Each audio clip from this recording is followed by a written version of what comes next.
So, I'm seeing a lot of different looking worms around. What are these? These are the classes which we've introduced into WormsT Revolution. We needed to evolve the gameplay some more, and we thought, why not change the actual core worm itself? We've had the same worm for about 15 years now, so we thought, why not make it a bit different? So we've changed his actual physical size. So we've got these various new classes, which we've got 4 of. There's the Scout, there's the Soldier, Scientist and the Heavy.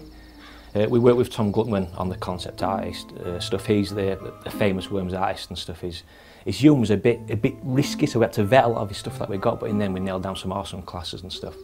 Soldier is the first class. He's the all-rounder. He's the worm that you'll recognise from previous versions of Worms. He walks and jumps just as you expect. He does damage as you expect it to be. So he's the default guy who you start with when you start playing WormsT Revolution. Then you've got the Scout worm. He's the little cute fella. He's a Scout worm. He's the sort of worm that you trust to look after your cat for a fortnight while you went on holiday to Ossett. He's very nimble. He's a Scout. He can also jump a very long way as well. Downside of the nimbleness is that he can take a real kicking by other worms. If the Heavy hits him with the baseball bat, he'll go flying, so a bit of a downside of the Scout. But a cool thing with his size is that because he's so small, when he digs a blowtorch tunnel, they're very, very tiny. So the other worms, Heavy, Soldier, Scientist, they can't get down there, so very cool to hide the Scout away down there.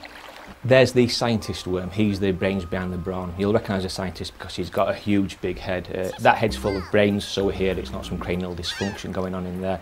And he's the support class for the team. At the start of the turn with the Scientist, each worm on that team gets 5 health, which is a real bonus, and he also does things like the sentry gun, electromagnets, which he creates, are far more powerful as well. So a very good support class to the rest of the team.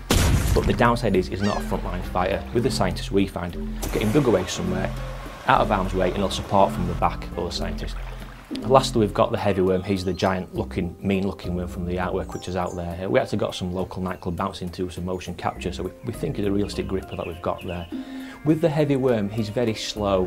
He doesn't go up slopes very well, he can't jump very far. Even with the jetpack, he doesn't move very well, but the flip side of that is he's really, really powerful. He can take a punch and he can give a punch back, so he's the sort of class who people like to fight toe-to-toe in Worms are going to love the Heavy class. And something which we've got for WormsT Revolution is actual physical damage on the worms themselves. Usually worms can go 12 rounds and they don't bat an eyelid, but now in WormsT Revolution they've now got black eyes, they can have missing teeth, they can have bandages. It's funny, but at the same time it's a bit tragic, so you kind of realise what these worms are going through and stuff, so it does shed a tear to your eye while being funny at the same time. If I want to dress up before war, what customisation elements are available? One of the things we've got more of is hats in WormsT Revolution. We know people love hats, so we've got the usual selection of military style hats like the World War II helmet. If you want to dress your worm up military, serious style, then you can do that. As well as the serious ones, we've got comedy ones in there, such as we've got wigs and stuff, particular pop style wigs where once they're on a worm I do find it pretty hot actually, so a bit of something there for everyone. As well as the hats, we've also got new gravestones and we've also got new victory dancers, forts and other things. Something which we revamped for Revolution is the speech bank system.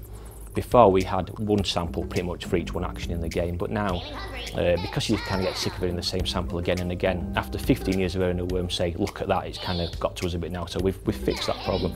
And now you've got the bucket system in place where there's multiple samples for each one action in the game, so you never get bored of the worm saying the same thing over and over again. And we're very proud of the bucket system as well. Also for WormsT Revolution we've got trinkets now as a customisable option where the worm takes these into battle. They don't really bring anything to the gameplay as such, they're just things that worms get out and play with while they're bored. For example, worm can get out a particular handheld console device. Actually no, it can't for legal reasons, we took that out of the game. So now it gets out a teddy bear, it gets out a football and it'll play with these while the action's going and waiting for its own turn. So they don't bring anything to the party, they just look funny when worms are playing with them.